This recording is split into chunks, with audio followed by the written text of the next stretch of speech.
Maybe life is more of a wee pamphlet. Well, there are certainly quite a few chapters to be written about the antics of these chaps I went to see. They're living works of art. Down on the farm on a cold autumn day, it's not the most obvious place for a glamorous calendar photo shoot, but then again, there's nothing ordinary about Kevin and Graham.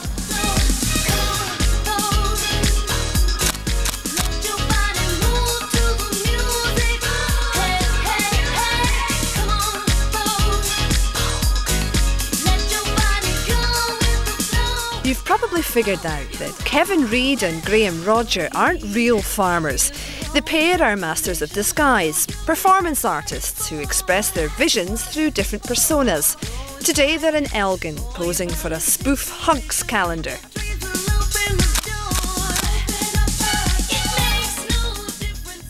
Why make a calendar?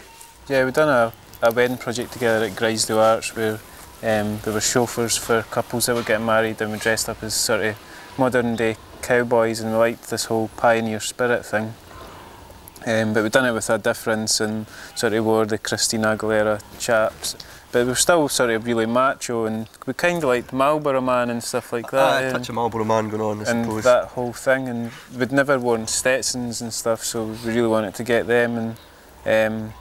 And then we started to realise we both liked this idea of sort of pushing our own concept of what we would normally wear or look like or be, kind of thing, and thought, why don't we make a calendar out of this? We're kind of dismayed about the male role sort of nowadays, and not in a sort of a chauvinist way or anything, we just want to rejoice in the fact of being male. We're just looking to form 12 butch male characters, so it's sort of elements of sort of comedy and that in there as well, of course, but there's a total serious side to our work as well, of course, so we're just exploring different things at the moment. So today we're sort of farmers, and as a farmer's son, you know, I look up to farmers, of course, so we're just sort of looking at that today.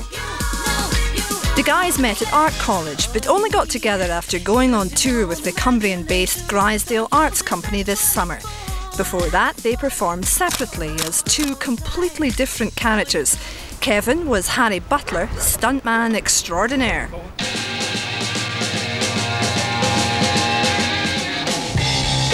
Harry's sort of an amalgamation of sort of my childhood memories and heroes from the past. And the actual name's taken from a man that used to push a wheelbarrow full of wood around where I grew up. And he was really eccentric, and I aspired to be him for some reason, I don't know why. So I stole his name, kind of thing, and then put it in a superhero sort of 1980s wrestler meets sort of stuntman. What's the point of Harry? He was in me and he needed to come out, and he did, and it was quite wonderful, really. I saw Kevin as Harry Butler in Birmingham in Wales, and in Birmingham the kids he was signing autographs at the end of his performance, and the kids were sort of chanting Harry, Harry, Harry as he was jumping through the ring of fire. Harry Butler allows him to communicate his ideas in a different way than if he was himself as Kevin Reid. So Harry is a lot sort of braver and can be a bit more subversive. Graham's character was a bit more introverted. Tell me about the hermit. I was sort of looking at romantic nature and sort of quite interested in that topic. And I found out about how in the late 17th century, 18th century, people used to employ hermits to live in their grounds, like an ornament for the estate. So I approached a laird up in Drummuir near Keith to be his apprentice hermit. I got a job interview and I got the job as his apprentice, and I lived in a ruined barn for 3 weeks as his hermit.